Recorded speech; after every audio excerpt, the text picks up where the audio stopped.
School दौर में ही आपने ट्रेनिंग शुरू कर दी थी? हम मतलब खिलौनों से खेल के नहीं बड़े हुए। हम पहलवानी करके कुश्तियाँ करके बड़े हुए हैं। अखाड़े में कोई ऐसा दिन नहीं होता था जब मैं रो के वहाँ से बाहर नहीं आता था। डेली मार भी खाता था, बड़े पहलवानों से भी और अपने अब्बा जी से। 16 साल की उम्र में ही मैं अंडर 16 पाकिस्तान का चैंपियन हो गया। पाकिस्तान सर्व करते हुए आपका पहला कंपटीशन कौन सा था? इंडिया में मुकाबला था और बहुत ही एक बड़ा मुकाबला था उस ठीक वक्त। है, दिल्ली में। जब हम फाइनल के लिए एंटर हो रहे थे तो पूरा क्राउड चीयर कर रहा था, इंडिया इंडिया। तो मैं कह रहा हूँ ये इंडिया इंडिया नहीं कर रहे, मैं अपने आप को समझा रहा हूँ ये इनाम कर रहे हैं। पहला राउंड इंडियन ने विन किया, दूसरा मैंने विन किया। फाइनल राउंड था, बिल्कुल लास्ट मोमेंट पे जाके फाइनल ट्रिक लगाया। मैंने नोज को नीचे फेंका और सेलिब्रेट किया और मैंने नारा लगाया अल्लाह अकबर। पूरे स्टेडियम खामोश था और मेरा अकेला नारा गूंज रहा था। एथलीट है रेसलिंग में, चाहे बाकी जो एथलेटिक्स हैं, स्पॉन्सर्स का जो रुझान है बहुत कम है। स्पेसिफिक रीजंस की वजह से हमारे लड़कों में उनका शौक है, जो टैलेंट है वो मदम तो नहीं पड़ रहा। हमारी जो गेम है इसी वजह से पीछे है। बहुत अच्छे खिलाड़ी मेडल जीत सकते हैं, वो गेम को छोड़ देते हैं। पेरिस ओलंपिक्स हुए, आपका नाम नहीं था, क्या रीजन? इस पेरिस ओलंपिक में वो खिलाड़ी खेले हैं जिनको मैंने हराया हुआ है। मेरे पास इस वक्त टैलेंट मौजूद है, उन्हें हम 2028 की ओलंपिक के लिए तैयार करें। ये ना हो कि हम दोबारा अरशद को ढूंढें और अरशद अकेला ही बंदा खड़ा हो।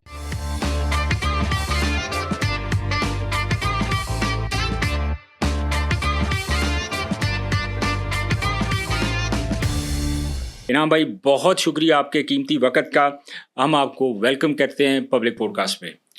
बिस्मिल्लाहिर्रहमानिर्रहीम। बहुत शुक्रिया शाहनवाज भाई, माशाल्लाह आप बहुत अच्छा एक काम कर रहे हैं। स्पोर्ट्स को बेहतर करने के लिए पाकिस्तान के खिलाड़ियों को आप माशाल्लाह बहुत अच्छी तरह एंटरटेन कर रहे हैं, उनकी आवाज़ आप बुलंद कर रहे हैं, तो मैं आपका शुक्रिया अदा करता हूँ। बहुत अच्छा आप माशाल्लाह काम कर रहे हैं। अच्छा इनाम भाई, शुरुआत यहाँ से करते हैं अपने पब्लिक पॉडकास्ट का। आपका जो सफ़र है पहलवानी की तरफ, फैमिली में से भी कोई था, कोई किसी से आपकी कोई इंस्पायरेशन जिसकी वजह से आप इस फील्ड में आए? जी अल्हम्दुलिल्लाह, मेरा जो तल्लक है वो पहलवानी बैकग्राउंड से है। जी जी। पहलवानी घराने से हम बिलोंग करते हैं और जो मेरे दादाजी थे वो भी पहलवानी करते थे। मेरे वालिद साहब वो भी अल्हम्दुलिल्लाह पहलवान रहे हैं। मेरे ताया जी, उसके बाद जो कज़न्स हैं ताया जी के बेटे, और सारा अल्हम्दुलिल्लाह घर मतलब जो है वो फैमिली। हाँ, फैमिली बैकग्राउंड। ओके। और बचपन में ही हम मतलब खिलौनों से खेल के नहीं बड़े हुए। हम पहलवानी करके कुश्तियाँ करके बड़े हुए हैं। जैसे गर्मियों की छुट्टियाँ वगैरह आती थी जी जी। तो ताया के बच्चे आ गए, चचा के बच्चे आ गए, उनके साथ कुश्तियाँ होना, ठीक है। उनके घरों में जाना और वहाँ पर जाकर कुश्तियाँ करना। तो मतलब एक बचपन से ही माइंडसेट बनाया गया था कि आपने रेसलर बनना है, ठीक है। आपने मुल्क के लिए खेलना है। और जो एक इंस्पिरेशन है मेरे लिए वो गामा पहलवान जी थे। हाँ जी, बड़ा नाम हमने है। हमने उनकी स्टोरियाँ सुनी, उनकी हमें बताया जाता था कि किस तरह वो पूरी दुनिया के सबसे अजीम खिलाड़ी बने। जी। तो उनके बारे में जानना, उनके बारे में सीखना, तो ये एक बहुत बड़ी मोटिवेशन थी हमारे पास। और पहलवानी ख़ानदान से होने की वजह से फिर अल्हम्दुलिल्लाह रेसलिंग को तो ये चूज़। स्कूल दौर में ही आपने ट्रेनिंग शुरू कर दी थी? ज़ाहिर है आपका ताल्लुक जहाँ से गुजरांवाला से है, तो वहाँ पे तो आपको पता है कि सारे माशाल्लाह हमारे ऐसे ऐसे पहलवान गुजरे हैं। जिस तरह आपने गामा पहलवान का नाम लिया, और बहुत सारे ऐसे पहलवान हैं जिन्होंने पूरी दुनिया में पाकिस्तान का नाम बहुत रोशन किया। तो क्या ये स्कूल लाइफ से ही आप इस फील्ड में आ गए? आपने कहा कि नहीं यार, अब इस तरफ जो है ना मुझे जाना चाहिए। ये बिगिनिंग स्कूल लाइफ की थी या स्कूल लाइफ के बाद? देखिए स्टार्ट तो बचपन से ही था। हम्म। बचपन में लेकिन चीज़ें महदूद थी घर के माहौल तक। हम्म। और उसके बाद मतलब जब फैमिली में चीज़ें चली गईं, बच्चों के साथ खेलना भी, तो वो मतलब यही आपस में खेल भी इस तरह के होते थे। उस वक़्त चीज़ ये थी कि बच्चे का माइंडसेट बनाया जाता था। जैसे अच्छा। आज मतलब किसी बच्चे से पूछते हैं तो वो कहता है जी मैं डॉक्टर बनूँगा, मैं इंजीनियर बनूँगा। एग्जैक्टली ऐसे तो ही। हमें जो स्टोरियाँ सिखाई गईं वो गामा पहलवान जी की थी।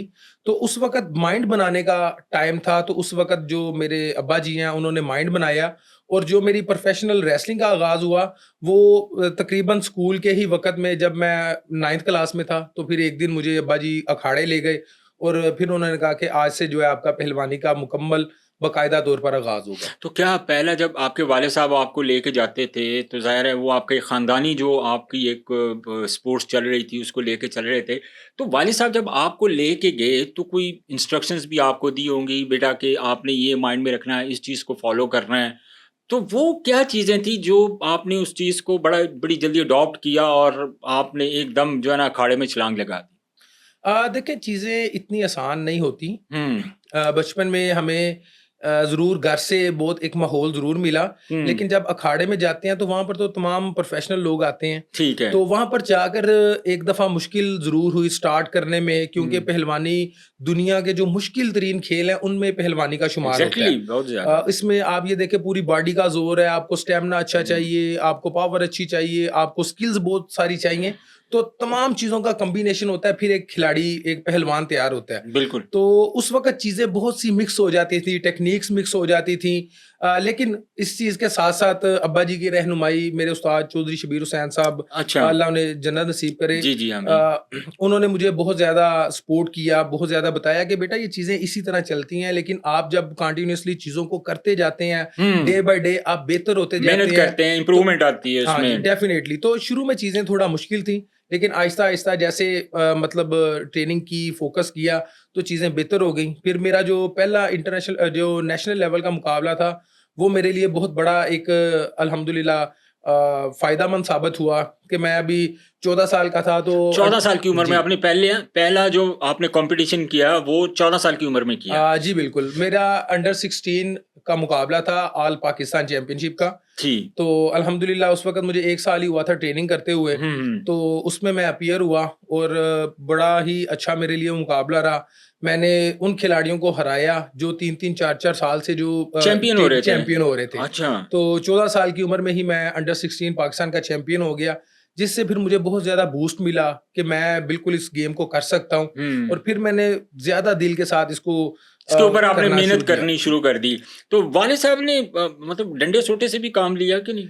हाँ, देखें जी, बहुत ज़्यादा डंडे-सोटे से भी काम अच्छा। लिया, क्योंकि उस वक़्त का एक माहौल इस तरह का था कि आपको इसी तरह बच्चे को चलाना पड़ता था, और क्योंकि रेसलिंग एक बहुत मुश्किल खेल है, तो रात को 2 बजे उठाना और उसके बाद मुझे रात को 2 बजे एक प्रैक्टिस सेशन करवाना और फिर स्कूल जाना, फिर वापस आके दोबारा प्रैक्टिस सेशन होना। तो हुँ, फिर मतलब अगर नहीं कर रहा तो वो प्यार से भी समझाते थे, फिर सख्ती भी करते थे। हुँ। बहुत ज़्यादा सख्ती भी होती थी, इवन कि मतलब मुझे बहुत याद ज़्यादा सख्ती किस लेवल तक पहुँच जाती थी? आप ये देखें कि मुझे याद है कि एक टाइम मतलब चल रहा था, जब अखाड़े में कोई ऐसा दिन नहीं होता था जब मैं रो के वहाँ से बाहर नहीं बाहर आता नहीं था। अच्छा।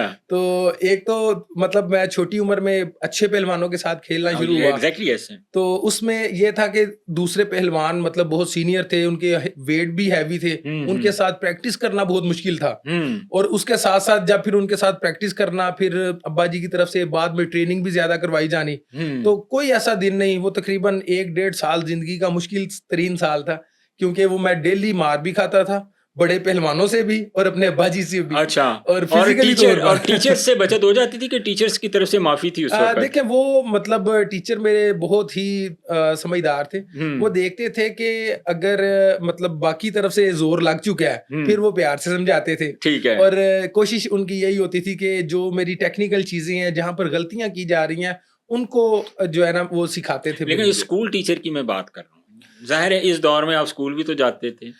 तो अ, ज़ाहिर है जब आपने इतने मुश्किल टाइम पे कभी आप वालिद साहब आपके ऊपर सख्ती कर रहे हैं, फिर आप अखाड़े में आप वहाँ पे जाके आपको इतनी मेहनत करनी पड़ रही है। तो जो जब स्कूल में आप पढ़ रहे थे तो ज़ाहिर है टीचर्स जो नॉर्मली तो हमें पता है कि अगर हम अपने दौर की बात करें तो टीचर मारते भी बहुत ज़्यादा थे, सख्ती भी बहुत ज़्यादा होती थी। उस पॉइंट ऑफ व्यू से मैं आपसे पूछ रहा हूँ। देखिए जो स्कूल टीचर थे वो अल्हम्दुलिल्लाह बड़े ही नाइस मुझे मिले। कोऑपरेटिव थे। हाँ जी, और इसके साथ-साथ ये था कि मेरा जो स्टडी का लेवल था वो बहुत अच्छा था। हुँ, मतलब कि मुझे याद है कि मैं फर्स्ट क्लास से 8वीं क्लास तक मैं अपनी क्लास का टॉपर रहा हूँ। ठीक है, तो फिर उसमें ये था कि बहुत ही मतलब एप्रिसिएशन मिलती थी मुझे वहाँ ठीक है। से। और मैं ये समझता हूँ कि वो एक बड़ा प्लस पॉइंट था कि आप अगर गेम में भी अच्छे हैं, उसके साथ-साथ आप स्टडी में भी अच्छे हैं, तो फिर कंपनसेट हो जाता गवर्नमेंट था। स्कूल था या प्राइवेट स्कूल था जहाँ पे आपने तालीम हासिल की? देखें मैं एक बहुत हम्बल बैकग्राउंड से मेरा तल्लक था, तो ठीक है। उस वक़्त मोस्टली यही था कि जो गवर्नमेंट स्कूल हैं, वहाँ पर मतलब एडमिशन लिया जाता था। और इसके साथ-साथ एक इसमें रीज़न ये भी थी कि गवर्नमेंट स्कूल में उस वक़्त आपको याद होगा कि बहुत सारे इवेंट खिलाए जाते थे सालाना तौर बिल्कुल पर। ऐसे ही है, ऐसे तो ही। एक ये भी बहुत था कि उस स्कूल में दाखिल करवाते हैं, वहाँ पर कुश्तियाँ भी होती हैं, वहाँ पर दौड़ बहुत के सारी मुकाबले गेम्स भी होती होती हैं। हैं। तो फिज़िकल फ़िटनेस के हवाले से भी गवर्नमेंट स्कूल को बेहतर समझा जाता था। इसलिए गवर्नमेंट स्कूल एडी मॉडल से मैंने अपनी तालीम का आगाज़ किया अच्छा था। तो फिर मुझे ये बताएँ भट्ट साहब कि जब आप मतलब इतनी कम उम्र में आपने इतनी बड़ी अचीवमेंट्स कर ली, तो उसके बाद आपको कब रियलाइज़ हुआ, या आपके जो कोचेज़ थे, आपके वालिद साहब थे, उनको कब रियलाइज़ हुआ कि हमारा बच्चा अब बिल्कुल तैयार हो गया, अब गो हेड, अब उन्होंने पाकिस्तान को सर्व करना है, या अब उन्होंने बड़े कॉम्पिटिशन्स में पार्टिसिपेट करना है? देखें, जिस तरह आप का मुकाबला बेहतर होता जाता है, आपकी प्रैक्टिस बेहतर होती जाती है, हुँ, आपका जब इवेंट में आप अच्छा परफॉर्म करते हैं तो उस तरह आपकी पोजीशन भी बेहतर होती है। मैंने पहले साल जब अंडर 16 का मुकाबला जीता, ठीक फिर है। मैं 2 अगले साल दोबारा अंडर 16 चैंपियन रहा पाकिस्तान का। Very good.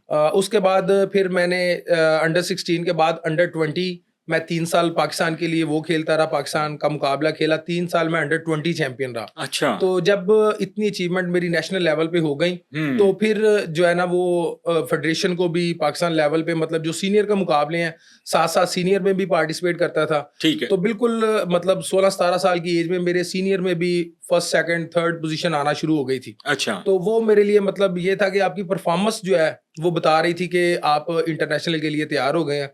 और जो मेरा फर्स्ट मुकाबला था, वो 2010 जो कॉमनवेल्थ गेम्स हैं, हुँ, हुँ। इंडिया में जो हुई थी। अच्छा, इस और सिलेक्शन का क्राइटेरिया भट्ट साहब मैं पूछना चाह रहा हूँ कि अब आप इतनी ज़्यादा आपकी अचीवमेंट्स हो गई, तो ज़ाहिर है किसी भी स्पोर्ट्स में सिलेक्शन का एक क्राइटेरिया होता है।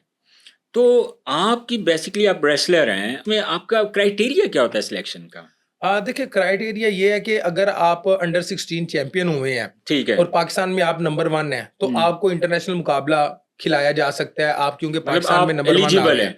जी।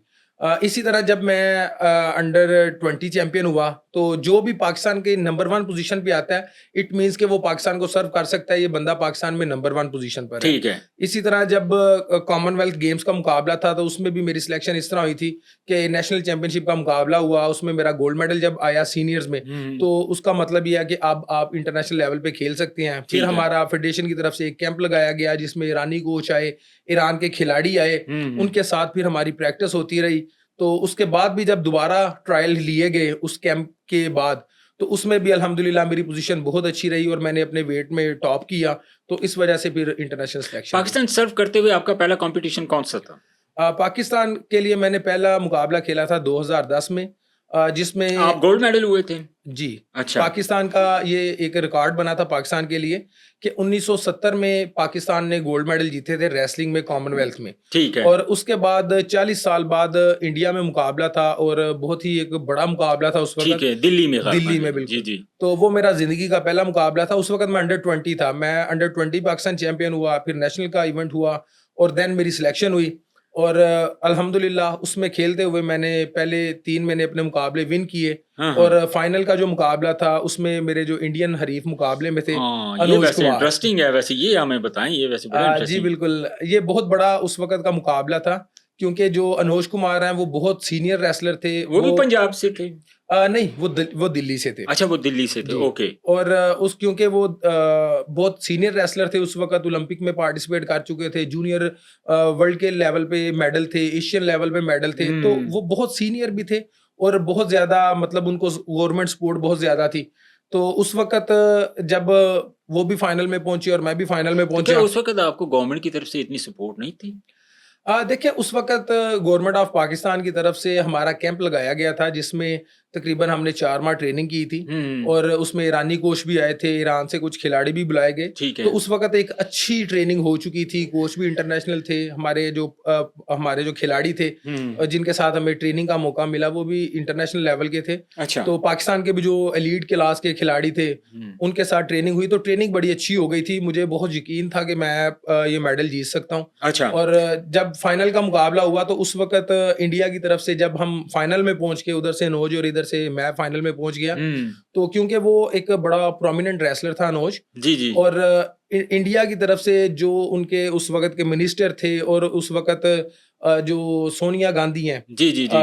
उनकी तरफ से एक बयान जारी किया गया कि जी हमारा ये रेसलर जो है पाकिस्तान को आज हराएगा और हम यहाँ पर जश्न मनाएँगे। अच्छा। तो ये एक बड़ा सरप्राइजिंग मोमेंट था मेरे लिए, क्योंकि मैं उस और वक़्त ज़ाहिर है बिल्कुल यंग सा बच्चा और वो बड़ा वो एक एलीट खिलाड़ी। नामी-गिरामी जी, खिलाड़ी, बिल्कुल। ठीक है। तो मतलब मेरे कोच मेरे साथ बात कर रहे थे। मैंने कहा जी जी ऐसे तो नहीं जीत सकता, जीतना तो मैंने ही है, अगर जीतेगा तो फिर मेरे ऊपर से ही जाना पड़ेगा, फिर ये इतना आसान नहीं होने वाला। अच्छा। तो ये डेफिनेटली मैं ही जीतूंगा। ठीक है। और उस वक्त मुझे याद है कि जब हम फाइनल के लिए एंटर हो रहे थे, तो पूरा जो क्राउड है, बहुत ज्यादा क्राउड था, बिल्कुल पैक स्टेडियम था कि आज पाकिस्तान के साथ मुकाबला है। ठीक है। और पूरा क्राउड चीयर कर रहा था, इंडिया इंडिया।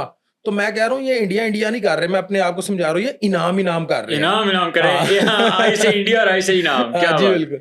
तो इस तरह मैंने थोड़ा सा अपने माइंड को चेंज अब किया, अपने और आप को मोटिवेट जी किया। बिल्कुल, मैं बहुत मोटिवेट मैं था अल्हम्दुलिल्लाह। मुझे आज भी याद आता है कि मैंने कहा ये आज तो ये मेरे लिए चीयर कर रहे हैं सारे। क्या बात है। तो जब मैं मतलब मुकाबला खेला, तो पहला उसमें हमारे 3 राउंड होते थे, ठीक है। और पहला राउंड इंडियन ने विन किया, दूसरा मैंने विन किया, और थर्ड हमारा जब फाइनल राउंड था, बिल्कुल लास्ट मोमेंट पे जाके तो मैंने एक फाइनल ट्रिक लगाया, तो उसको मैंने नोज को नीचे फेंका, और अच्छा। फिर मैंने सेलिब्रेशन में जब मतलब वहां पर सेलिब्रेट किया, और मैंने उस वक्त जब नारा लगाया अल्लाह अकबर, क्या बात है। और फिर वो नारा पूरे स्टेडियम खामोश था, और मेरा अकेला नारा गूंज रहा था। अच्छा। तो वो मैं समझता हूँ कि बड़ा खूबसूरत मूवमेंट था, जिंदगी का पहला मुकाबला, और कॉमनवेल्थ और इंडिया और गोल्ड मेडल, और क्या बात है। और फिर पाकिस्तान का परचम जब बुलंद हुआ, और वो ही इससे तमाम ऑडियंस जो 72 कंट्रीज से आई हुई थी, अच्छा। वो उस तराने के उसके लिए एजाज में खड़ी हुई। तो मैं समझता हूँ कि बड़ा खूबसूरत मूवमेंट था, और उनके आर्मी के जवान जो है वो परचम बुलंद कर रहे थे पाकिस्तान का। क्या बात तो है। अल्हम्दुलिल्लाह अल्लाह का बड़ा खास करम है कि अल्लाह ताला ने इतनी इज्जतों से अच्छा, नवाजा। इसके बाद अगर अब मैं अब आपने जो एशियन जो बीच चैंपियनशिप थी उसमें भी आपने पार्टिसिपेट किया, और उसमें भी आपने जो है गोल्ड मेडल्स 5 टाइम मेरा ख्याल है आपने उसमें। इनाम भाई, ये जो आप की कंपटीशन है, एक बीच रेसलिंग होती है और एक सिंपल रेसलिंग है, तो इनमें क्या डिफरेंस होता है? देखें, जिस तरह हम क्रिकेट खेलते हैं, ठीक अंडर है। 20 उसमें आ जाता है 20 ओवर का T20 और वनडे, और मतलब फॉर्मेट चेंज होते हैं, इसी ठीक है। तरह हमारी रेसलिंग के भी डिफरेंट फॉर्मेट होते हैं। ठीक है। एक होती है मैट रेसलिंग जो मैट पर खेली जाती है, उसके अपने कायदे ज़वाबित हैं। ठीक है। एक होती है मड रेसलिंग जो मड हमारे देसी अखाड़ों में खेली अखेड़ों जाती है, में मिट्टी बिल्कुल। माल के, और जी जी बिल्कुल। पहलवान की कमर लगानी और है। आप लोगों की तो ट्रेनिंग भी गालबन वहीं पे करते हैं आप जी लोग। बिल्कुल, हमारी बेस जो है वो मट्टी से ही निकलती जी है। बिल्कुल ऐसे ही। और इसी तरह इंटरनेशनल, क्योंकि मड रेसलिंग इतनी ज्यादा पॉपुलर नहीं है, तो इंटरनेशनल जो खेला जाता है वो बीच रेसलिंग खेली जाती है, कि वो रेत के ऊपर मुकाबला कराते हैं। ठीक है। ऑलमोस्ट खिलाड़ी वही होते हैं, ऑलमोस्ट कवानीन भी तकरीबन वही होते हैं, लेकिन इसमें थोड़ा सिर्फ मुश्किल नहीं सरफेस का होता? फर्क होता है। ये मतलब अगर आप अपने पाँव उठा रहे हैं तो जाहिर है, आप अगर रेत के ऊपर, बीच के ऊपर अगर आपके हो रहे हैं तो आपके पाँव, आपको जोर लगेगा आपका जब आप एकदम निकलेंगे अखाड़े से। जी बिल्कुल, इसमें और काफी जबकि मतलब आप नॉर्मल अगर आप रेसलिंग की तरफ जाते हैं तो वहाँ आपको ये जो कम से कम जो फोर्स यूज होती है, ये आप जो फाइट हो रही होती है, जब आप रेसलिंग कर रहे होते हैं उस वक्त ज्यादा आप अपने आप को कंफर्टेबल समझते हैं बीच में, या आप कह लें कि ये जो दूसरी रेसलिंग है उसमें?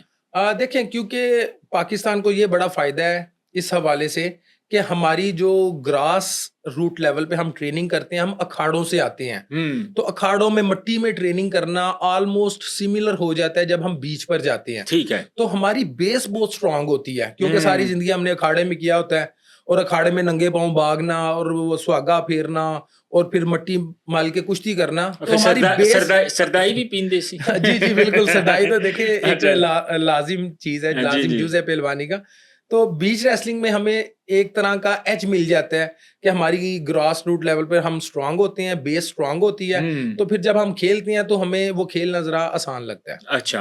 अच्छा, मुझे ये बताएं, आप सदारती अवार्ड भी आपको नवाजा गया सदारती अवार्ड से, बहुत सारी अचीवमेंट्स है, अब मैं किस किस अचीवमेंट्स पे बात करूं, लेकिन आप इन ड्यूरिंग दैट टाइम, उसके बाद आप साउथ एशियन गेम्स में जब आप गोल्ड मेडल हुए, मतलब फर्स्ट अर्निंग आपकी कितनी थी कि जब आप इंटरनेशनल मुकाबलों में आए और आपने कहा कि अब मैं खुद कफ़ील हो गया हूँ, अब वे ऑफ इनकम आपका बन गया और आपने ये रियलाइज़ किया कि नाउ आई हैव अ वे, कि मुझे इस रास्ते से पैसे आ रहे हैं।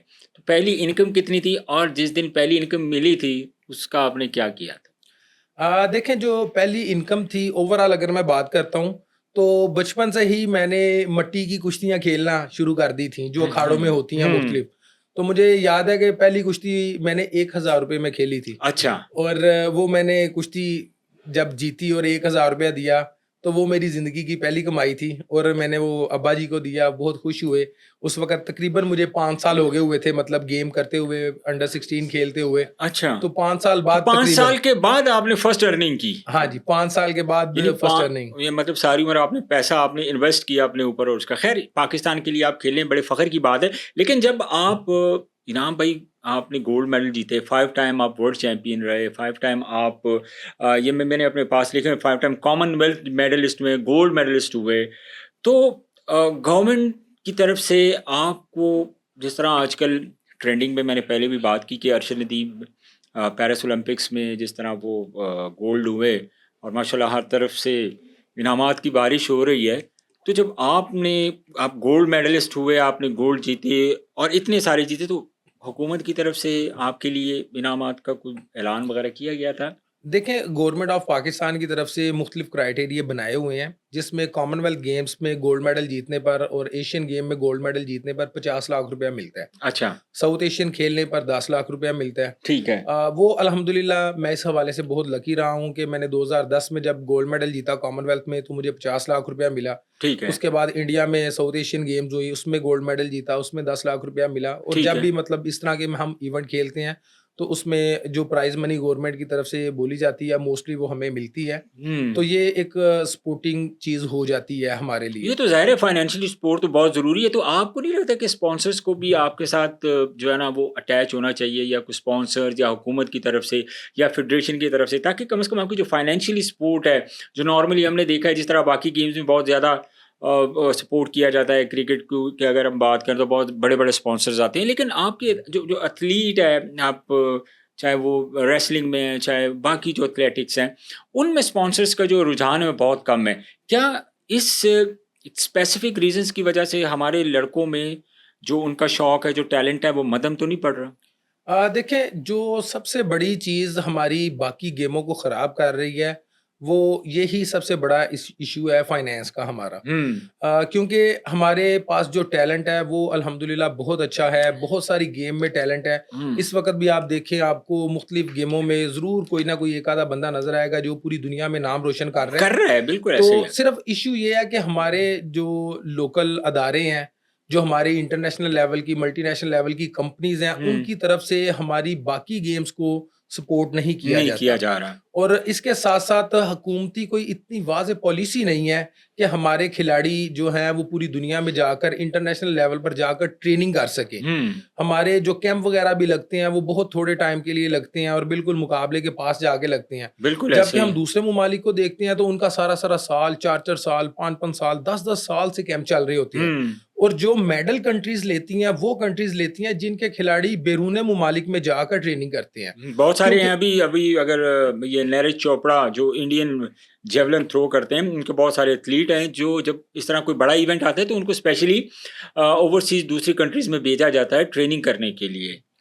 देखें, यही चीज़ है जो पूरी दुनिया फ़ॉलो कर रही है और ठीक है। इसी चीज़ में हम लैग कर रहे हैं हुँ, कि हमारे पास टैलेंट आ जाता है लोकल लेवल पर और उसके बाद नेशनल लेवल पर भी थोड़ा बहुत ग्रूम कर लेते हैं हम उसको।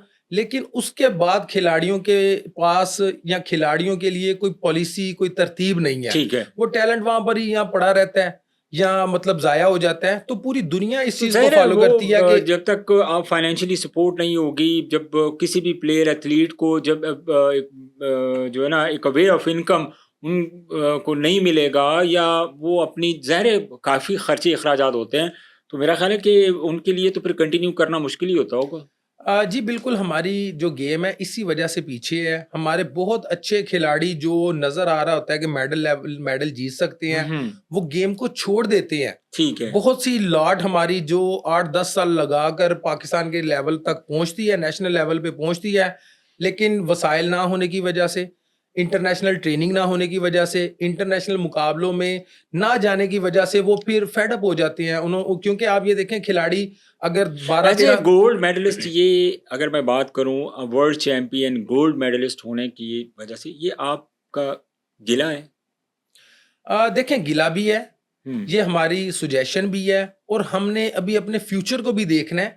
हम आज जिस मकसद के लिए यहाँ पर बैठे हैं वो ये है कि एक हम अपनी आवाज़ को उठाएँ, ठीक जो है। हमारी आवाम को भी पता चले और हमारे जो हुकूमती अदारे हैं उन तक भी ये चीजें पहुंचे कि हम हमारे पास इश्यू कहाँ पर है और उसको सॉल्व करने का तरीका क्या है। ठीक है। तो इश्यू सबसे बड़ा ये है कि जब हमारे पास टैलेंट निकल के आता है, उसको हम मुकम्मल तराश के गोल्ड मेडल में कन्वर्ट नहीं कर पाते। ये सबसे ये बड़ा इश्यू है। कहाँ हो रहा है, लैग कहाँ कर रहा है ये? देखिए, लैक हम इस चीज पे कर रहे हैं कि जिसमें टैलेंट होता है ना, वो पाकिस्तान में हर गेम में इस काबिल हो जाता है कि वो नेशनल लेवल तक आ जाता है। जब नेशनल लेवल पे आ जाता है, फिर उसके पास इतने वसाइल नहीं होते कि वो जाके बाहर ट्रेनिंग भी करे, बाहर मुकाबले भी खेले, घर को भी सपोर्ट करे और मेडल भी जीत के दे। ठीक है। तो ये चीजें आती हैं, हमारे जो बड़े अदारे हैं उन पर आती हैं कि जब टैलेंट सामने आ गया है तो फिर आप उसको इंटरनेशनल लेवल की ट्रेनिंग करवाएं, उसको जॉब दें जिसके साथ उसका घर का काम चले। ठीक है। और फिर उसको आप इंटरनेशनल मुकाबले खिलाएं और फिर वो आपको मेडल ला के देगा। तो इस चेन को चलाना बहुत जरूरी है। पेरिस ओलंपिक्स हुए तो आपका नाम नहीं था, क्या रीजन? देखें, इसमें बहुत सारे रीजंस आ जाते हैं। हम भी इसी चलिए हमें चेन भी में चंद रीजंस बता दें ताकि हमारे नाजरीन को भी पता चले, क्योंकि हमारे जो व्यूवर्स हैं, नाजरीन हैं, वो जानना चाहते हैं कि इनाम बट जैसा बड़ा नाम जो एक तवक्को थी कि जब वो पार्टिसिपेट करेंगे पेरिस ओलंपिक्स में या किसी बड़े इवेंट में, तो हमें काफ़ी उम्मीद होती है कि पाकिस्तान गोल्ड मेडल जीतेगा उस कंपटीशन में। सो ये हमारे जो पब्लिक पॉडकास्ट के हमारे सुनने वाले नाजरीन हैं उनको भी बताएं। देखें, सबसे पहले तो ये बात है कि इस पेरिस ओलंपिक में वो खिलाड़ी खेले हैं जिनको मैंने हराया हुआ है। 3 खिलाड़ी पूरी दुनिया से वो शामिल थे। पूरी दुनिया से 16 लिए जाते हैं। ठीक है। पाकिस्तान मतलब पूरी दुनिया से ओलंपिक के किसी भी एक वेट कैटेगरी में, तो 3 खिलाड़ी उसमें वो शामिल थे जिनको मैंने खुद पिछले 2 सालों में मुकाबलों में हराया है। वो बंदे 3 मुझसे हारने के बावजूद भी वहां पर मौजूद थे। ठीक है। उसकी रीजन ये थी कि हमने उनको जब हराया, उसके बाद हम आगे घर में बैठ गए। ठीक है। और वो जाके इंटरनेशनल ट्रेनिंग करते रहे। ठीक है। उनको इंटरनेशनल ट्रेनिंग करने के बाद उनका लेवल बेहतर हुआ, उनको इंटरनेशनल मुकाबले दिए गए। अच्छा। उसके बाद उनका इंटरनेशनल लेवल पे जब पार्टिसिपेशन हुई, उनकी रैंकिंग बेहतर हुई और वो ओलंपिक तक पहुंच गए। हमारा इशू ये बना कि हमने कॉमनवेल्थ में परफॉर्म किया, कॉमनवेल्थ में परफॉर्म करने के बाद हमने मेडल लाके दिया और बेशुमार हमने रिक्वेस्ट की मुख्तलिफ इदारों से की कि अब हमें ज़रूरत है इससे आगे जाने के लिए इंटरनेशनल ट्रेनिंग करवाई जाए। ठीक है। इंटरनेशनल कोचेस प्रोवाइड किए जाएं ताकि हमारे नेक्स्ट इवेंट आ रहे हैं, लेकिन उस पर तवज्जो नहीं दी गई। हमें इंटरनेशनल ट्रेनिंग नहीं मिली। हमने साल में अगर 10 मुकाबले खेलने हैं, किसी एक आधे पे भेजा, एक आधे पे ना भेजा, हमारी रैंकिंग बेहतर नहीं हुई। और जब हम क्वालिफाई में गए, उसमें हमारे जो राउंड है वो ही ठीक तरह नहीं आ सके। कोई एक्सक्यूज तो दिया होगा उन्होंने अगर आपकी बात हुई है? देखें, एक्सक्यूज ब्लेम ऑन फेडरेशन नहीं, इसमें देखें जो पाकिस्तान रेसलिंग फेडरेशन है वो हमें सपोर्ट करती है, लेकिन अनफॉर्चुनेटली इसका जो सालाना बजट है वो सिर्फ 15 लाख रुपया है। अच्छा। तो आप ये देखें कि 15 लाख रुपया जो हमारा बजट है फेडरेशन का, उसमें तो इंटरनेशनल जो हमारी फीस है वो जाती है और इंटरनेशनल जो खिलाड़ी खेलते हैं उनके लाइसेंस रिन्यू होते हैं, तो ये $4,000 लगता है। तो 15 लाख को जब हम $4,000 में इंटरनेशनल सिर्फ उनके साथ लिंकअप रहने के लिए वो हमारा इस्तेमाल हो जाता है, तो फिर फेडरेशन इसके बाद क्या चीज कर सकती है? तो ये जरूरत बनती है हमारे स्पोर्ट्स के इदारों की कि वो हमें वहां से उठाएं। बेशुमार अभी भी टैलेंट मौजूद है, बहुत ज्यादा टैलेंट तो है अभी। उन खिलाड़ियों को जरूरत ये है कि जो बंदा नजर आ रहा है, मैं अगर नाम लेना चाहूँ, मोहम्मद बिलाल आपके पास है, शरीफ ताहर आपके पास है, असदुल्ला आपके पास है, आपके पास मजीद 10-12 खिलाड़ी हैं जो अगली ओलंपिक में मेडल जीत सकते हैं। तो अभी आपको टैलेंट आपके सामने पिछले दिनों आपकी तो सीएम साहब से भी गालिबन मुलाकात हुई, चीफ ऑफ आर्मी स्टाफ से भी आपकी मुलाकात हुई, तो जाहिर है मीटिंग में क्या डिस्कशन हुई आपकी कि स्पोर्ट्स की तरफ आपने सजेशंस दी कि किस तरह इसको बेहतर किया जा सकता है? ऑब्वियसली उन्होंने आपसे राय लेने के लिए आपको मदऊ किया था। जी बिल्कुल, हमने अपनी सजेशंस दी हैं, जिसमें सबसे बड़ी जो मेरी तरफ से सजेशन थी वो यही थी कि जो हमारे पास इस वक्त टैलेंट मौजूद है उन्हें हम 2028 की ओलंपिक के लिए तैयार करें। ये ना हो कि हम दोबारा अरशद को ढूंढें और अरशद अकेला ही बंदा खड़ा हो, अरशद के साथ 10 अरशद मजीद तैयार करें आप। तो उसके लिए जरूरी ये है कि आज हम खिलाड़ियों को शॉर्ट लिस्ट करें। ठीक है। आपके पास हर गेम में 2-2, 3-3 खिलाड़ी अच्छे नजर आएंगे। आपको 25 से 30 खिलाड़ी नजर आएंगे कि ये 2028 में मेडल ले सकते हैं। इनका एक एलीट पूल बन जाए। ठीक है। इनको फिर कोई परेशानी ना आने दें। इनको इंटरनेशनल ट्रेनिंग करवाएं, इनको इंटरनेशनल मुकाबले खिलाएं और इनसे इंटरनेशनल क्वालिफाई करवा के आप ओलंपिक में मजीद अरशद पैदा करें, मजीद मेडल जीते, मजीद इनाम बट भी पैदा किए जा सकते हैं। जी डेफिनेटली। हर स्पोर्ट्स में हर एथलीट चाहे कोई भी है, देखें, जब जो भी खिलाड़ी पाकिस्तान के लिए सर्व कर रहा है वो अपनी गेम का आइडियल है, एग्जैक्टली उस तक ऐसे ही है। पहुंचना है और उसको आपने अच्छे मेडल में कन्वर्ट करना है, तो उस पर इन्वेस्टमेंट की जरूरत है। हम्म। तो इन्वेस्टमेंट इसी तरह से हो सकती है कि जो अच्छे खिलाड़ी हैं उनको इंटरनेशनल ट्रेनिंग करवाएं, इंटरनेशनल वो ज्यादा से ज्यादा कंपटीशन खेलें, उसका रिजल्ट आपके सामने आएगा तो आप डेफिनेटली मेडल जीतेंगे। अच्छा बट सर मुझे ये बताएं, रेसलिंग में अब जैसे आपकी फील्ड स्पेसिफिक, मैं कुछ टेक्निकल चीज़ों की तरफ आना चाहूँगा। ये चीज़ें भी ज़रूरी होती हैं डिस्कस करना, जिस तरह मैंने आपके मतलब एक एक पूरा एक वे होता है, ज़ाहिर है बंदा इतनी स्ट्रगल करता है, स्ट्रगल करने के बाद अगर बंदा एक मकाम तक पहुँचता है तो उसके पीछे हमें तो वो उसी वक्त नज़र आ रहा होता है, या जब हमारे सामने होता है या हम टीवी पे देख रहे होते हैं, लेकिन उसकी जो मेहनत है या तो उसको पता होती है कि कितनी स्ट्रगल करने के बाद वो उस मकाम पर पहुँचा है। रेसलिंग के हवाले से अगर मैं बात करूँ, माशाल्लाह आप मतलब एमएससी स्पोर्ट्स में आपने किया हुआ है और ये एक बड़ी बेहतरीन चीज़ है। अच्छा, बेसिक्स क्या होनी चाहिए किसी भी प्लेयर के लिए जो जो रेसलिंग में हमारे साथ थोड़ी शेयर करें कि डाइट क्या होनी चाहिए, आपकी ट्रेनिंग का टाइम, फूड वगैरह, फिर इसके बाद डोपिंग के बारे में भी हमारे जो नाज़रीन हैं पब्लिक पॉडकास्ट के उनको बताएँ ज़रा प्लीज़। देखें, जो रेसलिंग है ये एक 24 आवर जॉब है। ठीक है। आपने अगर मैं अपनी बात करता हूँ तो या बाकी भी हम ओवरऑल गेम को देखते हैं, तो एक खिलाड़ी ने अपनी उसकी जिंदगी जो है ना वो उसकी गेम के गिर्द घूमती है। ठीक है। फॉर एग्जाम्पल, सुबह होती है, उसने देखना है कि मैंने अब 3 घंटे का ट्रेनिंग सेशन करना है, उससे पहले मैं क्या खाऊं। हुँ। वो ऐसे नहीं कि उठा और आपकी तरह या आम लोगों की तरह उसने जो भी दिल चाहा, ब्रेड है तो ब्रेड खा लिया, पराठा बना तो पराठा खा लिया। ठीक है। ऐसे नहीं होता। उसने देखना है कि मैंने 3 घंटे एक्सरसाइज करनी है, मैं सुबह को बिल्कुल लाइट सा लूं और उसके बाद जाके मैं 2-3 घंटे का सेशन करूं। ठीक है। उसके बाद आके उसने अपना मील लेना है, उसके बाद उसको 2-3 घंटे रेस्ट चाहिए। फिर उसने दोपहर को उस तरह का खाना खाना है बिल्कुल लाइट सा कि मेरी शाम की जो ट्रेनिंग सेशन है वो डिस्टर्ब ना हो। ठीक है। उसके बाद 3 घंटे का आपका इवनिंग सेशन है। ठीक है। उसके बाद आपने इतनी एफर्ट की है, आपने फिर एक अच्छी हेल्दी डाइट लेनी है, आप सरदाई ले सकते हैं, आप मुख्तलिफ जूस ले सकते हैं, मुख्तलिफ चीज़ें आप लेते हैं। और उसके बाद इवन के सोना भी उसने टाइम से है ताकि मैं अगले दिन के सेशन के लिए पूरा रिकवरी करूंगा तो फिर अगले दिन खेलूंगा। ठीक है। तो ये एक 24 आवर जॉब है। तो जब आप इसको मुकम्मल लाइफस्टाइल को अपनाते हैं तो देन आपकी अचीवमेंट्स जो है वो सामने आते हैं। अच्छा, इसमें नॉर्मली हमने देखा कि रेसलिंग में जो डोप टेस्ट है, इसको बहुत ज़्यादा काउंट किया जाता है, मतलब जब भी कोई गेम्स होती हैं डोप टेस्ट होते हैं। सो ये एक्चुअली इसको थोड़ा एक्सप्लेन करें कि ये जो डोप टेस्ट है या कौन सी ऐसी चीज़ें हैं जो आप अगर डोप टेस्ट में आती हैं, इनके बारे में बट साहब हमें बताएं। देखिए, जो डोप है मैं समझता हूँ कि डोप टेस्ट होना किसी भी और खिलाड़ी एक के लिए। और चीज़ जो मेरे ज़हन में आ रही वो आप आपसे पहले जब बात हो रही थी, आप हरासमेंट की बात कर रहे थे, तो उसके ऊपर भी थोड़ी रोशनी डालें।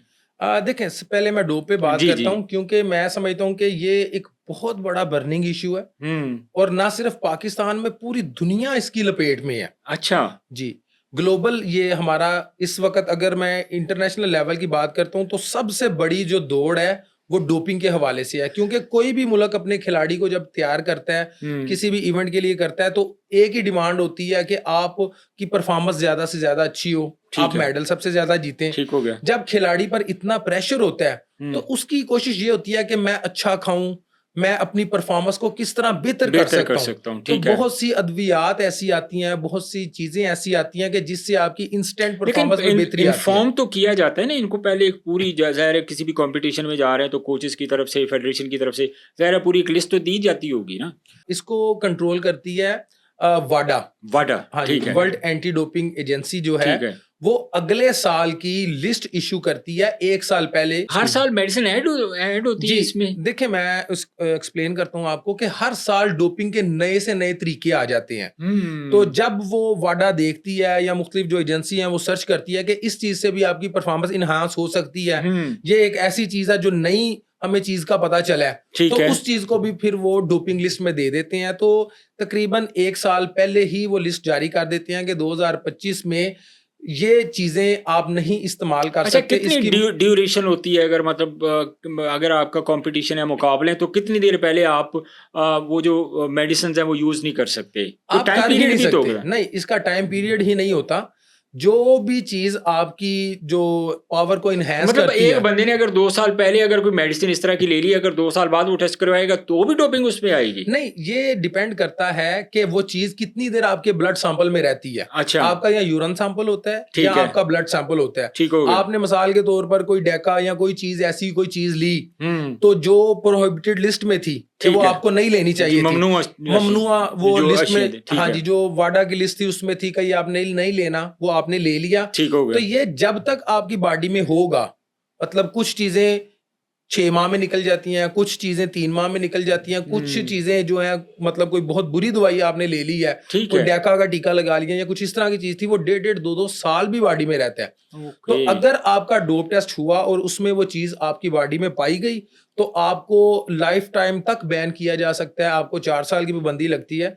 और इवन के ये पाकिस्तान के मैक्सिमम पनिशमेंट है जो 4 साल की है या नहीं, इससे भी ज़्यादा? मैक्सिमम तो देखें लाइफ टाइम। लाइफ हाँ टाइम, जी, ओके, लाइफ टाइम। और इसके साथ साथ जितने आपके मेडल हैं वो सब वापिस हो जाएंगे। ओके, आपके नाम पर जितने भी मेडल आपने आज तक जीते हैं, तमाम के तमाम वापिस होंगे और आप पर लाइफ टाइम तक बैन लग सकता है। अच्छा, और इवन कि आप ये देखें कि पिछले, अगर मैं 4 5 साल में बात करता हूं, तो पाकिस्तान के तकरीबन 8 से 10 एथलीट्स ऐसे हैं जिन पर 4 4 साल के बैन लगे हुए हैं इस वक्त अच्छा, भी। कौन से हैं ऐसे 3-4 को एथलीट हैं? देखिए, मैं समझता हूँ कि नाम लेना ज़रूरी नहीं, लेकिन मुख्तलिफ हमारे जो एथलेटिक में कुछ खिलाड़ी हैं जिन पर और इशू ये है कि हमारे जो खिलाड़ी हैं वो इनोसेंट हैं, अच्छा, उनको पता ही नहीं है, उनको पता तो ही उनको नहीं। अगर उनको जो अवेयरनेस नहीं है तो वो तो ज़ाहिर है फिर फेडरेशन का काम है कि अवेयरनेस पैदा करे उनके अंदर। देखिए, जो अवेयरनेस का काम है उस पे अल्हम्दुलिल्लाह बहुत अच्छा वर्क एक चल रहा है। होता क्या है कि जो पाकिस्तान ओलंपिक एसोसिएशन है, मैं अल्हम्दुलिल्लाह उसका एथलीट कमीशन का चेयरमैन हूँ। जी, जी, हम हाँ जी, हर साल 4 से 5 हम बड़े-बड़े सेमिनार करवा रहे हैं अपने खिलाड़ियों को एजुकेट करने के लिए। ठीक है, इवन के ये अभी नवंबर में और सितंबर में हम 5-5 दिन की वर्कशॉप करवा रहे हैं, जहां पर तमाम गेम्स के बड़े-बड़े खिलाड़ियों को मदऊ किया जाएगा। ठीक है, और अल्हम्दुलिल्लाह इस वक़्त तक 4 साल में तकरीबन मैं 12 के करीब सेमिनार करवा चुका हूँ, खुद अपनी ज़बरदस्त। निगरानी में और पाकिस्तान ओलंपिक एसोसिएशन के ताउन से। उसमें काम ही ये है हमारा कि हम खिलाड़ियों को बताएँ उसमें ममनुआ चीज़ें क्या हैं, हुँ, कि ये वाली लिस्ट आ गई है, ये चीज़ें आपने इस्तेमाल नहीं करनी। उसके बाद आपको, अगर आप वेट गेन कर रहे हैं, आपने क्या डाइट लेनी है, इंजरी हो गई है, किस हुँ, तरह रिकवर कर सकते हैं। इन तमाम चीज़ों पर उनको एड्रेस किया जाता है। हुँ, लेकिन हमारा जो खिलाड़ी है वो फंस जाता है। फंसता किस तरह से है, इशू कहां पर आता है, वो आता है जो ये मुख्तलिफ फूड सप्लीमेंट बनाने वाली कंपनीज हैं, हुँ, ये डब्बे के ऊपर लोगो लगाती हैं कि इसमें ये चीजें नहीं है, अच्छा, लेकिन उसके अंदर कुछ ना कुछ होता है। ओके, और जब हमारा खिलाड़ी, इनोसेंट खिलाड़ी, पढ़ा लिखा नहीं है, वो गया, उसने देखा जी डब्बे पे तो नहीं क्लीन मेंशन चीजें ही है, लिखी हैं, मेंशन ही नहीं है हाँ वहाँ जी, पे। उसने वो चीजें ली और वो पॉजिटिव हो गया। हुँ, या फिर आप ये देखें कि 2 नंबरी बहुत ज्यादा है। हुँ, कोई डब्बा पकड़ा, मतलब कि किसी ने एक डब्बा उसकी लेकिन जो 2 नंबर तैयार किया। अच्छा, ये 2 नंबर मुझे ये बताएँ कि नॉर्मली आप ये प्रोटीन वग़ैरह जो है ये जब ले सकते हैं या इसमें कोई ऐसा है एलिमेंट के प्रोटीन भी नहीं लेने चाहिए जो स्पेशली ये डब्बे वाले प्रोटीन्स आते हैं जो इम्पोर्टेड आते हैं? इनका थोड़ा हमें बताएँ कि क्या ये आप इसमें डोपिंग वग़ैरह तो नहीं आती? देखें शाहनवाज भाई, डिपेंड करता है हर खिलाड़ी की गेम के ऊपर हुँ, कि किस गेम में कितनी आपको प्रोटीन की जरूरत है। अच्छा, और प्रोटीन के मुख्तलिफ वेज हैं। अगर एक रेसलर की बात करते हैं और एक सेशन किया, उसके बाद आपको 25 ग्राम प्रोटीन की जरूरत है आपकी बॉडी को रिकवरी के लिए। ठीक होगा। ठीक है, मुझे 25 ग्राम प्रोटीन चाहिए। हुँ, ठीक है जी। अब उसमें मैं अगर चिकन का एक 100 200 150 ग्राम का एक पीस ले लेता हूं, हुँ, तो उसमें 25 ग्राम प्रोटीन है, आप उसको इस्तेमाल कर लें। ठीक है, आपको प्रोटीन शेक या प्रोटीन पाउडर की जरूरत नहीं है। ठीक है। अगर आपको बीफ का पीस मिलता है, हुँ, अगर आपको वो नहीं मिल रहा, आप 4 से 5 अंडों की सिर्फ सफेदियां ले लें, ठीक है। तो वो आपकी प्रोटीन का काम मुकम्मल कर तो देंगी। आपको फिर ज़रूरत नहीं है वो फूड सप्लीमेंट खाने की। बिल्कुल। हमारी जितनी डाइट है अल्लाह ताला ने बनाई है, ऑलमोस्ट उसमें हर चीज ऐसी है कि हमें फूड सप्लीमेंट्स की जरूरत ही नहीं है। गुड। तो ये इसीलिए जो अवेयरनेस है ना, जैसे आप अवेयरनेस यही चीज़ तो मैं आपसे पूछना चाह रहा हूँ कि इस तरीके से जब आप अवेयरनेस पैदा करेंगे तो मेरा ख्याल है कि डोपिंग के जो केसेस हैं वो बहुत कम होंगे। जी अल्हम्दुलिल्लाह जो हम सेमिनार करवाते हैं और जितने भी एलीट एथलीट हैं, अगर अरशद की बात करते हैं तो ऑलमोस्ट इसने तमाम हमारे इवेंट्स में पार्टिसिपेट किया है ठीक है। और he is well अवेयर्ड about all these activities. तो उसमें हम खिलाड़ियों को यही बताते हैं कि अगर एक एथलीट है और उसकी एक समरी बनी हुई है, मिसाल के तौर पे इतने कार्ब चाहिए, इतनी प्रोटीन चाहिए, इतने फैट चाहिए, तो ये मुख्तलिफ पॉइंट्स हैं जहां से आप कार्ब ले सकते हो, आप प्रोटीन ले सकते हो। तो हमें इन डब्बों से बचना चाहिए, बचना चाहिए। क्योंकि पहले नंबर पे तो आप हमें ये नहीं पता कि कंपनी ने जो ये डब्बा बनाया इसमें ये चीजें हैं या नहीं है। है, और एग्ज़ैक्टली। उसके बाद पाकिस्तान है, पाकिस्तान में यही नहीं पता कि ये डब्बा वाकई उस कंपनी का है कि यहाँ गज्जुमतों से किसी ने कोई बना के बना किसी के ले आए। तो उसमें बहुत से जो हमारे खिलाड़ी खराब होते हैं उसमें क्या होता है सीन कि 2 नंबर डब्बे बनाए जाते हैं, लेबल उसी तरह के होते हैं, ठीक है। उसमें वो स्टीरॉइड की टैबलेट्स मिक्स करते हैं और साथ में कुछ वो पाउडर शोडर मिक्स करके उस तरह का बना दिया। अब एथलीट को नहीं पता, वो तो सिंपल वे प्रोटीन समझ के उसको ले रहा है ठीक हो गया। और उसको रिजल्ट भी अच्छा मिल रहा है। क्यों?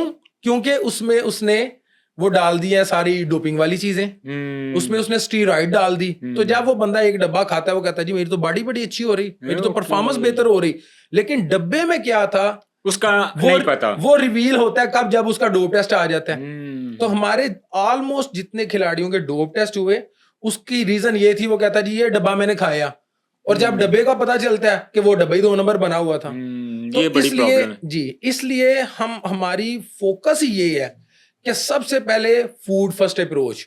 आप कोई डब्बा लेना चाहते हैं, क्यों लेना ये चाहते हैं? डाइट क्या होनी चाहिए स्पेशली? अब देखें, अगर एक सप्लीमेंट, जैसे आपने भी चिकन की एग्जांपल दी, आपने एग्स की एग्जांपल दी, तो हमारे जिस तरह आर्टिफिशियल फूड है, जो आजकल नॉर्मली आपको पता है कि आर्टिफिशियल फूड कितना है। हर बंदा कह रहा है कि यार मैं जल्दी जल्दी मैं बॉडी बिल्डर बन जाऊँ, एक बंदा कह रहा है कि फटाफट मैं पहलवान बन जाऊँ। तो फूड आप क्या रेकमेंड करते हैं कि क्या इनसे बिल्कुल किनारा कशी कर लेनी चाहिए? ये जो प्रोटीन्स वगैरह जो पाउडर हैं, ये जो इस तरह की जो जो जिनके काफ़ी साइड इफ़ेक्ट हैं, जो मेडिसिन्स हैं? देखें, फिर डिपेंड करता है कि आपकी एक्टिविटीज कितनी है, आपका गोल क्या है। जब भी आप शॉर्टकट की तरफ जाएंगे आप आपको भटकेंगे ओके, आपको नुकसान होगा। डेफिनेटली।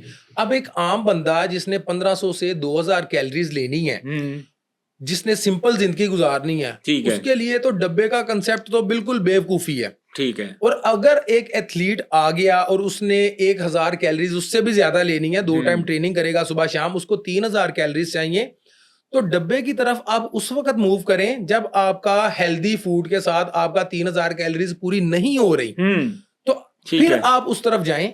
अदरवाइज जब आपको एक चार्ट बन सकता है, आप प्रोटीन लेनी है आपने, आप एग्स ले लें, 2-3 टाइम प्रोटीन चाहिए, एक टाइम फिश ले लें, एक टाइम एग ले लें, एक टाइम आप चिकन ले लें। आपको कार्ब चाहिए, आप रोटी ले लें, चावल ले लें, आलू ले लें। आपको फैट्स चाहिए, आप दूध की मद में ले सकते हैं, आप देसी घी ले सकते हैं। तो ये तमाम चीजें तो मौजूद हैं, हाँ, तो ज़रूरत नहीं है तो बाकी। जरूरत नहीं है कि आप इन चीजों की तरफ मूव करें। आज अगर मिनरल और विटामिन की बात करते हैं तो उसमें आपको विटामिन सी चाहिए, तो आप उसमें ऑरेंज ले सकते हैं, आप कैरेट ले सकते हैं विटामिन डी के लिए, फिश ठीक है। ऑयल ले सकते हैं। तो ओके। मतलब ये तमाम चीजें हमारे पास मौजूद हैं, ऑर्गेनिक चीज़ें हैं। ऑर्गेनिक चीजें हैं। तो यही मैं तो हमेशा से फूड फर्स्ट अप्रोच पर काम करता हूं, तमाम है। खिलाड़ियों को यही रिकमेंड करता हूं, क्योंकि हमें पाकिस्तान में ये नहीं पता कि किस चीज पर लेबल लगा और कौन सी चीज 2 नंबर है। तो अगर बहुत ही मतलब कोई आपको लग रहा है कि आपको लाजमी चीज चाहिए, ठीक आपकी है। गेम की इतनी जरूरत बन गई है, तो फिर आप वो बाहर से इंपोर्ट करें। अच्छा, बट साहब मैं ये पूछना चाह रहा हूँ कि दुनिया में आपने मतलब पूरी दुनिया की आपने गए हैं, बहुत बड़े-बड़े मुकाबलों में आप ने पार्टिसिपेट किया। ये डोपिंग में सबसे ज़्यादा किस मुल्क का नाम आता है, जिनके जो प्लेयर्स वगैरह हैं, ये ज़रा इनके बारे में भी बताएँ? देखें, जोन से कंट्रीज आपको नजर आते हैं कि मेडल बहुत लेते हैं, तो उनकी दौड़ भी बहुत तेज है। और वो हमें नज़र आते, थोड़े डिफरेंट नज़र आते हैं हमें उस वक़्त। देखिए, उसमें 2-3 चीजें होती हैं। एक तो ये है कि उनका सेटअप बहुत मजबूत होता है। मतलब कि अगर मैं अभी, क्योंकि ओलंपिक को यूएसए ने विन किया, तो मैं अगर यूएसए की बात करता हूं तो आप ये देखें कि जब उन्होंने टोक्यो ओलंपिक खेलना था और यूएसए में ट्रेनिंग, मतलब जो मौसम था बहुत अच्छा मौसम होता है, और टोक्यो में बहुत गर्मी थी। अच्छा। तो उन्होंने एक बहुत बड़ी बिल्डिंग को डिजाइन किया जिसमें उन्होंने क्लाइमेट को टोक्यो के मुताबिक रखा, हम्म। और उसमें जरूरी था कि उनके जो तमाम खिलाड़ी ओलंपिक में जा रहे हैं उन्होंने हर वीक में 3-4 सेशन वहां पर आगे करने हैं। ओके। तो वहां पर माहौल उस तरह का, ह्यूमिडिटी उस तरह की उन्होंने आर्टिफिशियल क्रिएट की, ठीक हो गया। और उसमें फिर खिलाड़ी उधर गए और उधर जाके उस रूम में उन्होंने प्रैक्टिस की, और जब वो टोक्यो में गए और उनको बिल्कुल भी कोई डिफरेंस नहीं नजर आया। ठीक हो गया। तो इस लेवल पे कंट्रीज जाकर अपने खिलाड़ियों को सपोर्ट करती हैं। फिर आप देखें कि अगर यूएसए ने क्यों टॉप किया, उनकी तमाम गेम्स में बायोमैकेनिक्स पे काम हो रहा है। ठीक है। तमाम गेम्स को वो मतलब कंप्यूटराइज करते जा रहे हैं। अच्छा, ये बायोमैकेनिक्स जो है ये नॉर्मली हमें सुनने को मिलती है, ये बात हम अक्सर करते हैं कि यार क्रिकेट वगैरह में ये चीज़ें बहुत आ गई हैं, तो क्या जो रेसलिंग वगैरह है, जो बाकी स्पोर्ट्स में है, ये बायोमैकेनिक्स, इसको अब थोड़ा एक्सप्लेन करें कि एथलेटिक्स में कितनी ज़रूरी हैं ये चीज़ें। देखें, किसी भी गेम में बायोमैकेनिक्स इस वक्त आप ये समझें कि धड़कन बन चुकी है। ठीक है। क्योंकि आपको नहीं पता चल रहा, अगर आप एक स्प्रिंटर की बात करते हैं, आपको नहीं पता चल रहा कि वो उसकी दौड़ में क्या खराबी है, लेकिन जब आप बायोमैकेनिक्स करते हैं, उसकी बॉडी की सारी असेसमेंट करते हैं, तो आपको पता चलता है कि राइट फुट से उसने कितनी पावर जनरेट की, ठीक है, लेफ्ट से कितनी की, उसका बाजू का एंगल क्या था, उसका चेस्ट का एंगल क्या लेकिन था। हमारा तो आज भी वो 80s वाला जो सिस्टम चल रहा है, वो कोचिंग का जिस तरह वो कर रहे होते हैं, वो पुराने तरीके। जी बिल्कुल, आपकी बात ठीक है। तो रिजल्ट भी तो हमारा 80s वाले ही आ रहे हैं ना। अच्छा। इसी वजह से जब हम दौड़ते हैं तो सबको आगे लगा लेते हैं। एग्जैक्टली ऐसे ही है। तो ये कितनी ज़्यादा इसके ऊपर काम करने की ज़रूरत है? माशाल्लाह आपने एमएससी स्पोर्ट्स, आपने मतलब एक बड़ी अचीवमेंट है आपकी, फिर आपने इसके साथ एमबीए भी किया हुआ है, तो ये दोनों चीज़ें डिफरेंट नहीं है कि कहाँ एमबीए कर लिया, कहाँ एमएससी स्पोर्ट्स? तो ये बायोमैकेनिक्स जो है ये कितनी इंपॉर्टेंट है, स्पेशली रेसलिंग में, एथलीट जो एथलेटिक्स है उसके अंदर? देखें, इसमें एक तो जो मतलब मैंने पहले, मुझे ये था कि मैं बिजनेस की तरफ मेरा थोड़ा रुझान भी था, ठीक है। और मैं चाह रहा था कि जितना एक्सप्लोर किया जाए चीज़ों को उतना बेहतर है। ठीक है। फिर जब मैं गेम में आया तो मैंने देखा कि ट्रेनिंग तो हो रही है 1980 वाली, जो गामा पहलवान जी की मेहनत सुनते थे जी, जी। 90s में, जी। वही मेहनत 2010 में करवाई जा रही थी। ओके, तो वो मैंने कहा देसी ये तरीका। देसी तरीका, डंड ला लो, बैठना ला लो, फाड़ लो फाड़ लो। Yes, yes. तो फिर मैंने कहा ये चीजें ठीक नहीं हो रही। फिर मैंने स्पेशल अपनी गेम के लिए एमबीए के बाद एमएससी स्पोर्ट्स साइंसेस किया। ठीक है। जब वो किया तो चीजें तो बदल चुकी हैं, दुनिया तो कहीं के कहीं पहुंच गई है। तो फिर जब एमएससी मैंने की तो मुझे पता चला कि डाइट क्या होती है, प्रोटीन क्या है, पहलवान को खाना कितना इसी चाहिए। वजह से आपने बड़े अच्छे तरीके से एक्सप्लेन भी किया सारा कुछ। आप ये देखें कि आपने सुना होगा पहलवान तो बकरा बकरा खा जाते हैं। हाँ जी। लेकिन जब मैंने पढ़ा कि जनाब आपको 25 ग्राम से प्रोटीन ज्यादा की जरूरत नहीं है, तो बकरा कहां पर जाता था? वो बकरा, फिर आप देखें उन पहलवानों का हाल क्या हुआ, इतने इतने पेड़ बढ़ गए एग्जैक्टली। और बिल्कुल चलना फिरना मतलब मुश्किल मुश्किल हो हो जाता गया। तो ये चीजें फिर एमएससी के बाद आई, और ओके। उसके बाद बहुत फायदा हुआ। फिर ये जितने वर्ल्ड के मेडल और मुख्तलिफ चीजें जो अचीवमेंट है, ये उस वजह से हुई। अच्छा, मुझे ये बताएं, अभी आप व्हाट्सएप के आप गुजरांवाला में इस वक्त अपने जो एक पूरा एक अखाड़ा होता है, अब आप अप्रोक्सीमेटली आप अखाड़े में इस वक्त आपके पास बहुत सारे आपके शागिर्द भी होंगे, बच्चे भी होंगे जिनको आप ट्रेनिंग करवा रहे हैं, तो मैक्सिमम आपके पास इस वक्त कितने जो यंगस्टर्स हैं, जो बच्चे हैं, वो आपसे ट्रेनिंग ले रहे हैं या आप उनकी कोचिंग कर रहे हैं, आप उनको उनके अंदर अवेयरनेस पैदा कर रहे हैं? ये जो बायो मैकेनिक्स की मैं बात कर रहा हूँ, जो मॉडर्न एक क्रिकेट होती है ना, मॉडर्न डे क्रिकेट, एक मॉडर्न डे जो मैं कहूँगा जो एथलेटिक्स है, उसके बारे में आप जो है ना वो किस तरह काम कर रहे हैं बच्चों के साथ? देखें, अल्हम्दुलिल्लाह, जब मैं पाकिस्तान का पहला वर्ल्ड टाइटल मैंने जीता 2017 में, तो मुझे पंजाब स्पोर्ट्स बोर्ड की तरफ से पूछा गया कि हम आपको फैसिलिटीज दे सकते हैं, आप क्या चाहते हैं, ठीक है। इनाम के लिए क्या हम कर सकते हैं। मैंने उनको बोला जी आप मुझे एक अखाड़ा दें गुजरांवाला में, ताकि मैं ये चीजें सर्व करूं अपनी नेशन को, अपने लोगों को, जिन्होंने मुझे वर्ल्ड चैंपियन मतलब बन गया हूं। तो मैं ये चाहता हूं कि ये वर्ल्ड चैंपियन वाला सिलसिला चलता रहे, ठीक है। हम इस फन को आगे पहुंचाएं। उन्होंने है। मुझे गुजरांवाला में एक जगह दी। अल्हम्दुलिल्लाह वहां पर मैं बिल्कुल फ्री ऑफ कॉस्ट ट्रेनिंग करवा रहा हूँ, ठीक और है। तकरीबन 100 के करीब इस वक्त हमारे पास बच्चे बच्चे हैं। हैं, वेरी गुड। जी अल्हम्दुलिल्लाह। और वो बच्चे स्टडी में भी हमने मुख्तलिफ यूनिवर्सिटीज़ और कॉलेजेस के साथ MOU साइन किया है कि हमारे बच्चे आपकी तरफ से खेलेंगे, ठीक है। आपके लिए मेडल जीतेंगे, आप इनको फ्री स्टडी करवाएं। ओके। बच्चे पढ़ रहे हैं और बहुत अच्छे रिजल्ट आ रहे हैं, क्योंकि अब बच्चों को गाइड किया जा रहा है कि डाइट कौन सी चाहिए।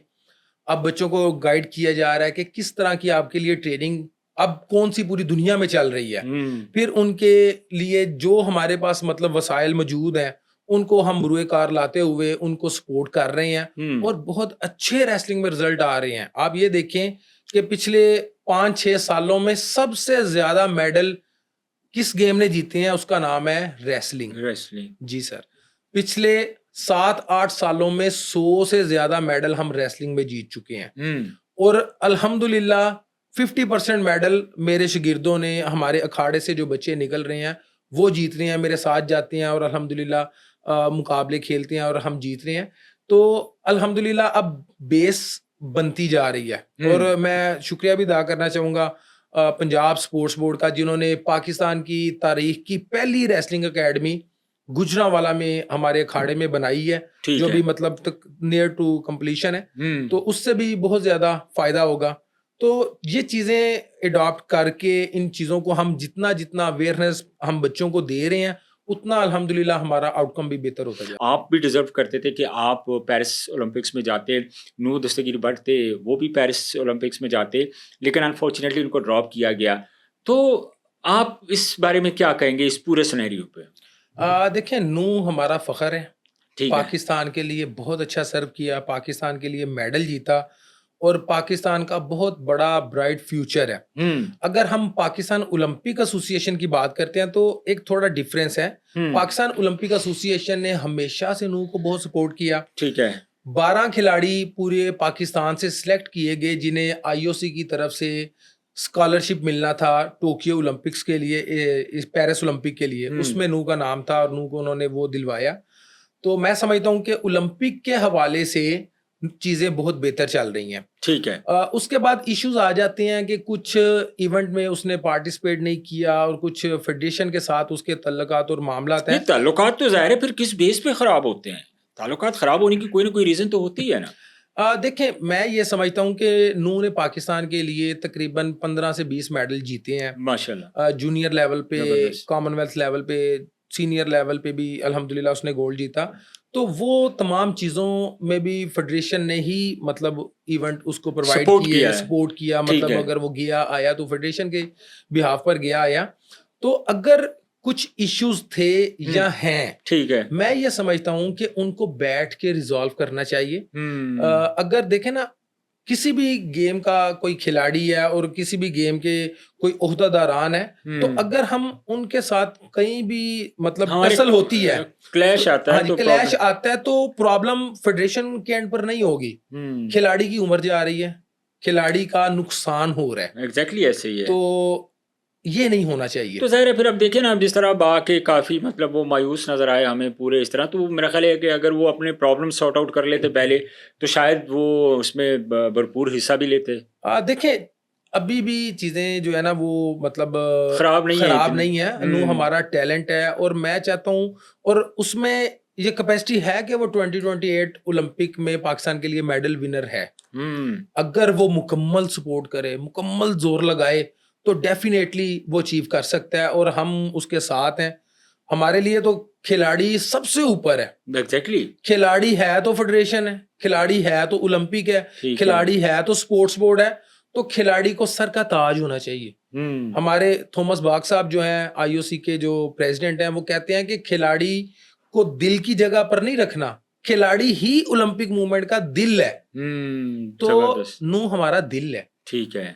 हमें उसको सपोर्ट करना है। पाकिस्तान ओलंपिक एसोसिएशन का प्लेटफॉर्म हर वक्त अवेलेबल है। तो चीजों को बैठ के सॉर्ट आउट किया जाए और उसको अपनी गेम पर जोर लगाना चाहिए और इदारों को उसको सपोर्ट करने पर जोर लगाना चाहिए। इदारे और अपना काम करें, स्पेशली ज़ाहिर है फेडरेशन अपना काम करें, वो अपना काम करें, तो मेरा ख्याल है कि एक अच्छा रिजल्ट प्रोड्यूस हो सकता है। अच्छा भट्ट साहब, मुझे जाते जाते मैं आपसे ये सवाल पूछना चाहूँगा कि आपकी इतनी जर्नी में अगर आपको मतलब अगर आप मैसेज देना चाहें, एक बड़ा नाम है आप पाकिस्तान एथलेटिक्स में, रेसलिंग में आपने माशाल्लाह क्या बात है, वर्ल्ड चैम्पियन। आप मेरे सामने बैठे, मुझे वैसे बड़ी खुशी हो रही है कि आप पाकिस्तान का फ़ख्र हैं, अपने पाकिस्तान का नाम रोशन किया। कोई मैसेज आप देना चाहेंगे, स्पेशली अगर चाहे वो गिले की सूरत में हो या आप एक नसीहत के तौर पे जैसे भी आपको मतलब आप कंफर्टेबल फील कर रहे हैं कि यार ये मेरी आवाज़ जो है वो हमारे नाजरीन तक जो इस वक्त गवर्नमेंट तक जो भी अच्छी कोई मैसेज है या जो भी आप कुछ कहना चाह सकते हैं हमारे पब्लिक पॉडकास्ट के तवसत से आप वो शेयर कर सकते हैं। जी डेफिनेटली मैं दो चीज़ें शेयर करना चाहता हूँ। एक चीज़ तो मैं एक हमारे तमाम नाजरीन के लिए करना चाह रहा हूँ, वो ये है कि आप अपने बच्चों को 1 घंटा स्पोर्ट्स के लिए ज़रूर दें। ठीक है। बच्चों को भी दें, अपनी ज़ात पर भी लगाएं, और जो हमारे सीनियर सिटीज़न हैं उनके लिए भी एक हेल्दी लाइफस्टाइल गुजारना बहुत ज़्यादा ज़रूरी है। आप 1 घंटा बच्चों को मोबाइल से निकाल के, गैजेट से निकाल के अगर ग्राउंड में नहीं लेके आएंगे तो हमारी जो आने वाली जनरेशन है बहुत ज़ाया हो जाएगी। डिस्टर्ब हुई है पहले ही काफ़ी ज़्यादा। देखें, आप ये देखें कि बच्चों को 2-2 3-3 साल के बच्चों को अगर टैबलेट और मोबाइल नहीं मिलता वो खाना नहीं खाते। एग्जैक्टली ऐसे ही। हमारे जो बच्चे हैं वो वीडियो गेम्स और कार्टून्स में और इन एक्टिविटीज में इतने इन्वॉल्व हैं कि ग्राउंड्स खाली हैं। तो अगर 1 घंटा हमने पूरी फैमिली के तौर पर अगर ना निकाला तो ये हमारी जो 60-65% जो हमारी यूथ है ये बर्बाद हो जाएगी। ठीक है। इसलिए अपनी जात को टाइम दें, ये बहुत जरूरी है। और दूसरा मैं रिक्वेस्ट करना चाहता हूं जो हमारे इदारे हैं और जो हमारे खिलाड़ी हैं कि मैं ये समझता हूं कि पाकिस्तान में 100 ओलंपिक मेडल जीतने की कैपेसिटी है। ओके। हम 25 करोड़ की आबादी हैं, 100 मेडल जीत सकते हैं। ठीक है। सिर्फ जरूरी ये है कि हम अपने वसाइल को पूरा खिलाड़ियों तक पहुंचा दें। ठीक है। हम इस वक्त अगर 2028 को टारगेट करें तो हम 20 से 25 क्वालिफाई करके 5 से 10 मेडल ओलंपिक में जीत सकते हैं। ठीक है। जरूरी ये है कि इस वक्त अभी एक एलीट पूल बनाया जाए, हर गेम से 2-2 3-3 खिलाड़ियों को सिलेक्ट किया जाए और उनको 2028 तक तमाम एशियन, तमाम वर्ल्ड, तमाम क्वालिफाई राउंड, तमाम इवेंट्स खिलाए जाएं, तमाम उनको इंटरनेशनल ट्रेनिंग करवाई जाए।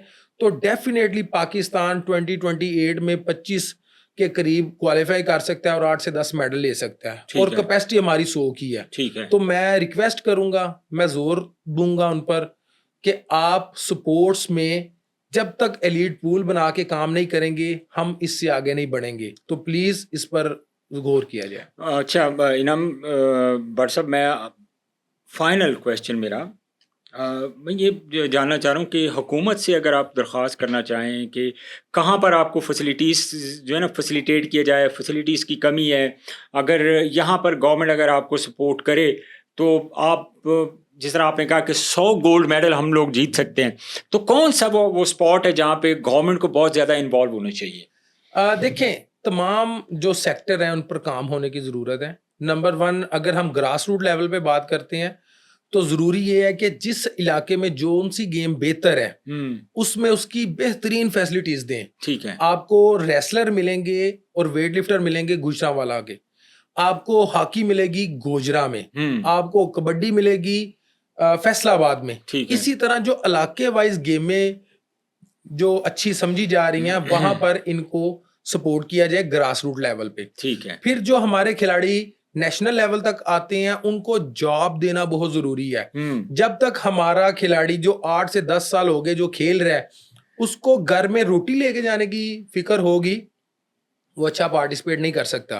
तो उन खिलाड़ियों को आप रोजगार दें ताकि उनकी रोजी रोटी का मसला हल हो जाए, फिर वो इंटरनेशनल के लिए जोर लगाएं और जो एलीट पूल बने, ठीक है, वो एलीट लेवल पर उसको ट्रेनिंग करवाई जाए ताकि वो पूरी दुनिया में मेडल जीत सके। बहुत शुक्रिया इनाम भट्ट साहब, आपने अपना कीमती वक्त निकाला हमारे पब्लिक पॉडकास्ट के लिए। नाजरीन, मैं इनाम भट्ट का शुक्रिया एक मरतबा फिर अदा करना चाहूँगा। और फिर दूसरी चीज़ जो बहुत इंपॉर्टेंट चीज़ें इनाम भट्ट ने जिस तरह हमारे साथ अपना शेयर की, लाइक जिस तरह डोपिंग के बारे में उन्होंने बताया कि हमारे ग्रास रूट लेवल के ऊपर किस तरह काम करने की ज़रूरत है, अपनी जर्नी के बारे में उन्होंने बताया। लेकिन देखें, वर्ल्ड चैम्पियन 5 मरतबा के वो रहे हैं, 5 मरतबा Commonwealth game, Asian games gold medalist हैं, सदारती अवार्ड याफ्ता भी हैं। तो इनकी जो बातें वो बहुत इंपॉर्टेंट है, बड़ी अहमियत है इन बातों की। अगर हम लोग सीरियस हैं कि हमने पाकिस्तान की एथलेटिक्स को, रेसलिंग को जिस तरह मैंने शुरू में कहा कि अरशद नदीम एक गोल्ड मेडल लेके आए, तो जितने बेहतरीन मशवरे इनाम भट्ट ने हमें दिए, इन मशवरों पे अमल करके हम एक से ज़्यादा क्या 100 से भी ज़्यादा गोल्ड मेडल जीत सकते हैं। लेकिन ज़रूरत है इस वक्त हुकूमत वक्त को कि इन स्पोर्ट्समैन्स के ऊपर तवज्जो दें, इनके ऊपर इन्वेस्ट करें और इंशाल्लाह आने वाले वक्त में हमें बहुत ही अच्छे रिजल्ट देखने को मिलेंगे। पब्लिक पॉडकास्ट से मुझे इजाज़त दीजिए। इंशाल्लाह अगले पॉडकास्ट में आपसे दोबारा मुलाकात होगी। तब तक के लिए अल्लाह हाफ़िज़।